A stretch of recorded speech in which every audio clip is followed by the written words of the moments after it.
కృతజ్ఞతలు తెలుపుకున్నాను సార్. ధన్యవాదాలు. ధన్యవాదములు సార్. మన ఆంధ్రప్రదేశ్ రాష్ట్ర గౌరవ ముఖ్యమంత్రి వర్యులు గౌరవనీయులు శ్రీ నారా చంద్రబాబు నాయుడు గారు విజన్తో ఒక వినూత్నమైనటువంటి కార్యక్రమాన్ని శ్రీకారం చుట్టినటువంటి కార్యక్రమం P4. మరి దీనికి సంబంధించి బంగారు కుటుంబం అదేవిధంగా మార్గదర్శి వారిద్దరూ కూడా ఈరోజు గౌరవ ముఖ్యమంత్రి వర్యులు వారితో వారి యొక్క అభిప్రాయాలను పంచుకోవాలని అనుకుంటూ ఉన్నారు. ముందుగా బంగారు కుటుంబానికి సంబంధించి నాగవేణి గారు వారిని మాట్లాడవలసిందిగా కోరుతున్నాం. వారి యొక్క మార్గదర్శి గారు తాతాబాబు గారు. నమస్కారం సార్. నా పేరు నాగవేణి సార్. మాది చాంవరం గ్రామం సార్, తుని మండలం. నాకు పెళ్ళై 3 సంవత్సరాలకే నా భర్త చనిపోయాడు సార్. నాకు ఒక బాబు ఉన్నాడండి. బాబున్నాడు సార్. నాకు మా అబ్బాయి మా ఆయన చనిపోయిన తర్వాత నాకు మీ ప్రభుత్వంలో పెన్షన్ వచ్చింది సార్. మా మామయ్య గారు కూడా చనిపోయారు. మా అత్తయ్య గారికి పెన్షన్ కూడా వచ్చింది సార్. ఆ పెన్షన్తో నేను మా అత్తయ్య ఫ్యామిలీని నడిపిస్తున్నాను సార్.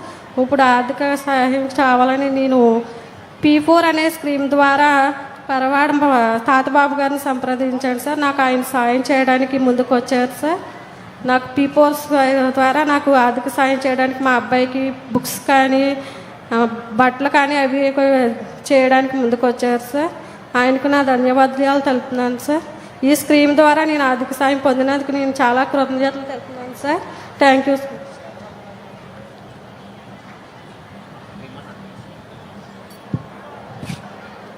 నమస్కారం.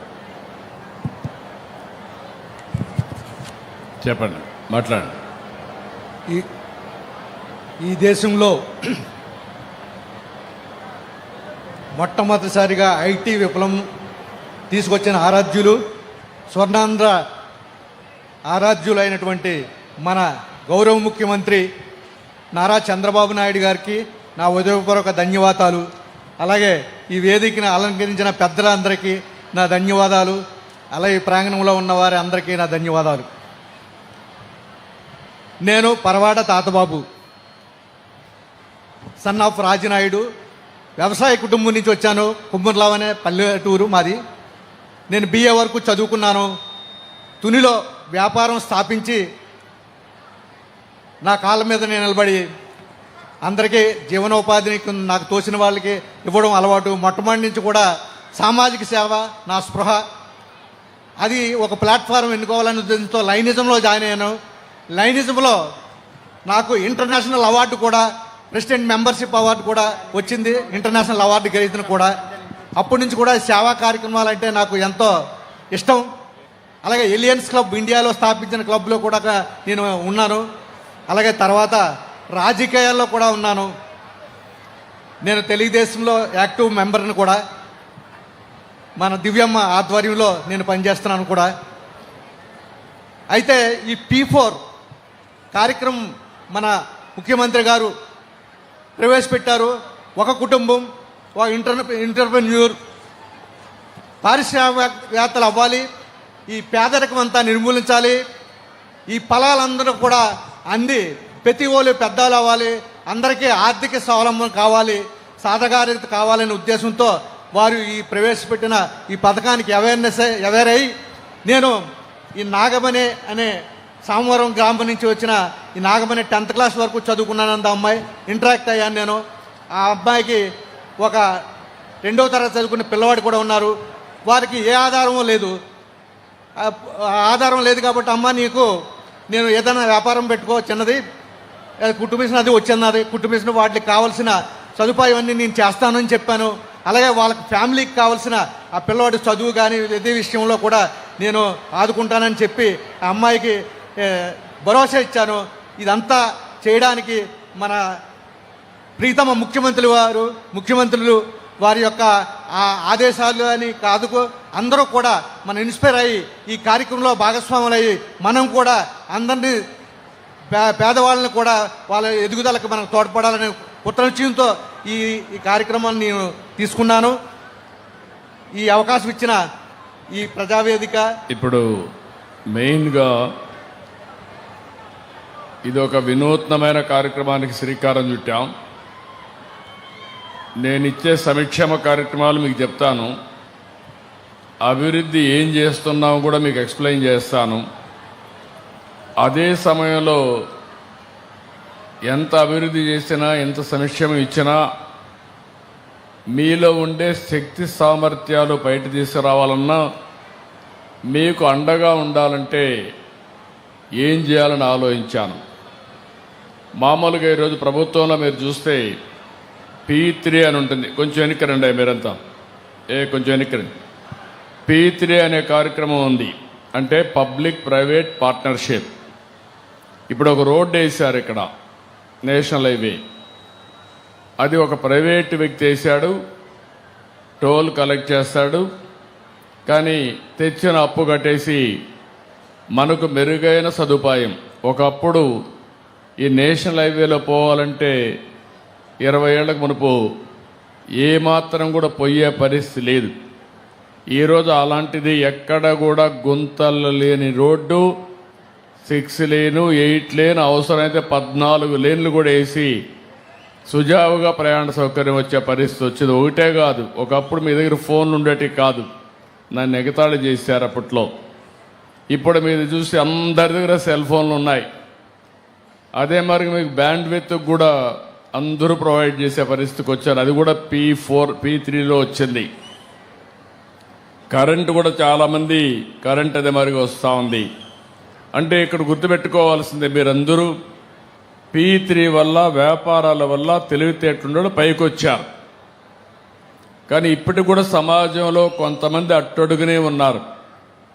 మనం ఆర్థిక సంస్కరణలు తీసుకొచ్చాం, సంపద సృష్టించాం, ఆర్థిక అసమానతలు పెరుగుతున్నాయి. అంటే ఒక్కొక్కరు 100 కోట్లు, 1000 కోట్లు, 2000 కోట్ల రూపాయలు కూడా 10,000 కోట్లు, 1,00,000 కోట్లు సంపాదించే పరిస్థితికి వచ్చారు. కొంతమంది 3 పూట్ల తిండి లేకుండా ఇప్పుడే ఇక్కడ నాగవణిని చూశారు. చిన్న వయస్సు, కానీ భర్త చనిపోయాడు. అక్కడి నుంచి ఒక అబ్బాయి ఉన్నాడు, అత్త ఉంది. కానీ ఈరోజు ఆ అమ్మాయికి ఎలాంటి అండ లేదు. అలాంటప్పుడు నేను ఆలోచించింది, ఒక వినూత్నమైన కార్యక్రమానికి P4 అని నేమ్ పెట్టి MBK అన్నాను, మార్గదర్శి బంగారు కుటుంబం. ఆ అమ్మాయికి కానీ చేయూతనిస్తే 2వ తరగతి చదివే పిల్లవాడు పెద్ద అయితే 10 మందికి సహాయం చేసే పరిస్థితికి వస్తాడు. అది నా ఆలోచన. లేకపోతే ఇప్పుడే వదిలిపెడితే చదివించలేక, గైడెన్స్ ఇవ్వలేక ఆ అమ్మాయి అతను కూడా కూలి పనికి పంపించే పరిస్థితి వస్తుంది. ఇప్పుడు ఆ అమ్మాయి కూలి పని చేస్తా ఉంది. నేను 4,000 రూపాయలు పింఛన్ ఇస్తున్నా, వాళ్ళ అత్తకు కూడా 4,000 రూపాయలు పింఛన్ ఇస్తున్నాం. ఆ 8,000తో కూలి పని చేసుకొని కాస్త కోస్త సంపాదించి ఏదో కుటుంబాన్ని నడుపుతా ఉంది. రేపు రాబోయే రోజుల్లో కూడా ఆ పిల్లవాడిని ఉన్నత స్థాయిలో చూడాలనేది నా ఆకాంక్ష, నా ఆశయం, అదే నా కోరిక. దీనికోసం నేను ఆలోచించేది, ఎవరైతే బాగా డబ్బులు సంపాదించామో మీకు కూడా బాధ్యత ఉంది. సమాజం వల్ల పైకొచ్చారు మీరు, సమాజం లేకపోతే ఎవరూ లేము.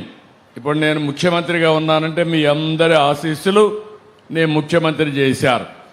అలాంటప్పుడు నేను ఆలోచించేది, మళ్ళీ నేను ఒక వినూత్నమైన కార్యక్రమం 5 ఏళ్ళు పడుతుందా, 10 ఏళ్ళు పడుతుందా, 20 ఏళ్ళు పడుతుందా, నా ఆశయం అయితే ఆర్థిక పేదరికం లేని సమాజం, రెండోది ఆర్థిక అసమానతలు తగ్గించే విధానానికి రూపకల్పన. అందరికీ మెరుగైన జీవన ప్రమాణాలు ఉండాలి. 1000 కోట్లు లేకుంటే 1,00,000 కోట్లు ఉండే ఆయన బంగారు తినడు, ఆయన కూడా తినే తిండే. ఆయన కూడా షుగర్ వ్యాధి ఉంటే తిండి కూడా సరిగా తినలేడు. కనీసం మీరు తిరిగి అరిగించుకునే శక్తి మీకుంది, వాళ్ళకి ఆ శక్తి కూడా లేదు. అందుకే అందరికీ సమాన అవకాశాలు ఇవ్వాలి. నేను ఇక్కడే ఉండే మార్గదర్శిని కోరుతున్నా, తమ్ముడు, ఆ అమ్మాయి కుట్టు మిషన్తో ఆపేయడం కాదు నా ఉద్దేశం. పిల్లవాడిని బాగా చదివించాలి. ఆ అమ్మాయి కూడా చిన్న వయసు, 10th క్లాస్ పాస్ అయింది. అవసరమైతే ఆ అమ్మాయిని కూడా ప్రోత్సహించి ఇంటర్మీడియట్ కానీ ఆన్లైన్లో కూడా చదువుకోవచ్చు, ఇంటికాడ ఫ్రీగా ఉన్నప్పుడమ్మా మీ అబ్బాయి చదువుకోవడమే కాదు, నువ్వు కూడా చదువుకోవాలి. పిల్లవాడితో సమానంగా నువ్వు కూడా చదువుకొని 10th క్లాస్ ఇంటర్మీడియట్ కూడా పాస్ అయితే ఇక్కడ చాలా ఇండస్ట్రీస్ వచ్చాయి, అందులో ఉద్యోగాలు కూడా వస్తాయి. ఒకరోజు నిన్ను చూడాలనుకుంటున్నా, నువ్వు మళ్ళా టీచర్గా తయారయ్యి నీ కొడుక్కి చదువు చెప్పే పరిస్థితి నువ్వు రావాలనేది నా ఆకాంక్ష. అలాంటి వినూత్నమైన కార్యక్రమాలకు ముందుకు పోవాలి.